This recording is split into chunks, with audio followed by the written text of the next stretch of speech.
اس میں یہ بات سامنے آئی تھی کہ وہ آپ کے جلسے کو ٹارگٹ کرنے کے لیے وہ سوسائڈ بامبر آیا تھا، تو کون سی طاقتیں ہیں آپ کو ٹارگٹ کر رہی ہیں؟ پھر ہم کوئی نیا سوال کریں، اس میں تو ہم پرانے ہو گئے ہیں،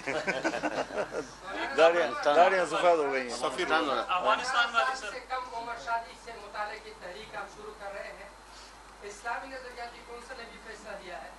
ایسے قرآن و سنت کی روشنی میں کتنا عمر ہے فیمیل کے لیے اور میل کے لیے؟ میل اور فیمیل کے لیے کوئی عمر کی قید نہیں ہے، بلوغت ہے، بلوغت۔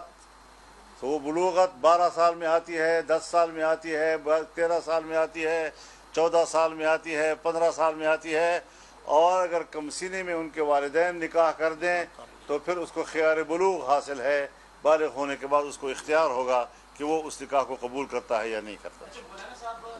کابل اور پاکستان کے درمیان جہاں تک کابل افغانستان کی بات ہے حضرت، یہ مصنوعی قسم کی ایک جیسے تنگ نظری کے نتیجے میں کچھ واقعات ایسے ہوئے کہ جس میں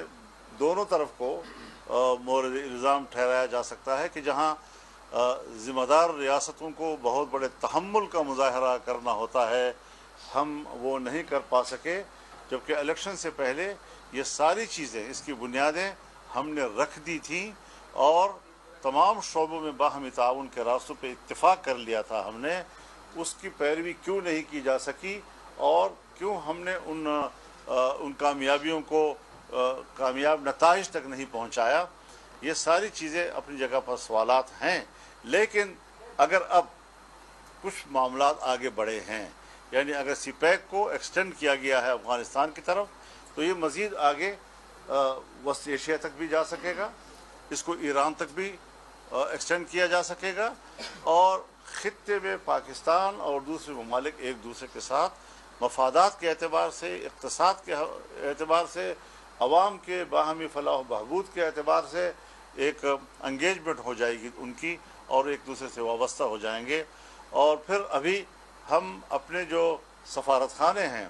ان کو بھی اب اپ گریڈ کر رہے ہیں، ناظم الامور سے آگے اب سفیر کے منصب کی طرف ان کو لے جا رہے ہیں۔ ان کا جو یہاں پر ناظم الامور ہے وہ بھی سفیر کے عہدے پہ چلا جائے گا، اور کابل میں جو ہمارا ناظم الامور ہے وہ بھی سفیر کے عہدے پہ چلا جائے گا۔ تو یہ باہمی تعلقات میں پیش رفت کی علامت ہے، اور افغانستان اور پاکستان کی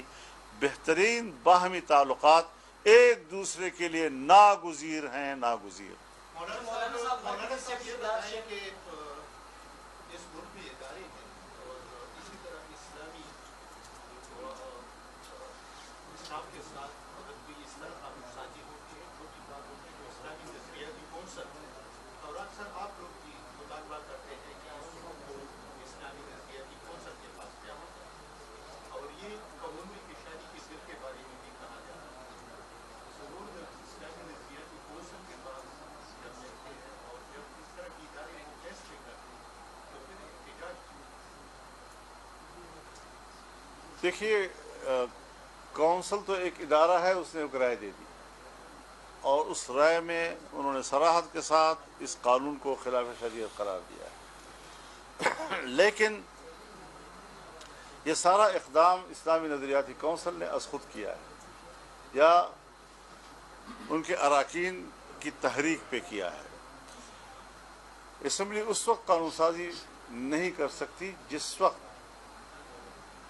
پارلیمنٹ کی 22% اراکین کسی مسئلے کو اسلامی نظریاتی کونسل کی طرف لے جانے کا ووٹ نہ کریں۔ پہلے یہ تعداد غالباً 50% کے قریب تھی یا 40% کے درمیان تھی، اور اب وہ نیچے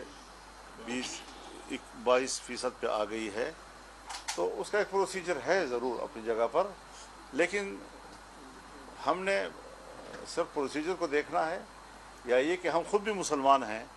اور ہمارا ایک اسلامی عقیدہ اور نظریہ ہمیں کیا کہتا ہے، اور اس حوالے سے اسلام ہماری کیا رہنمائی کرتا ہے۔ ہم وہاں اندھے کیوں ہو جاتے ہیں،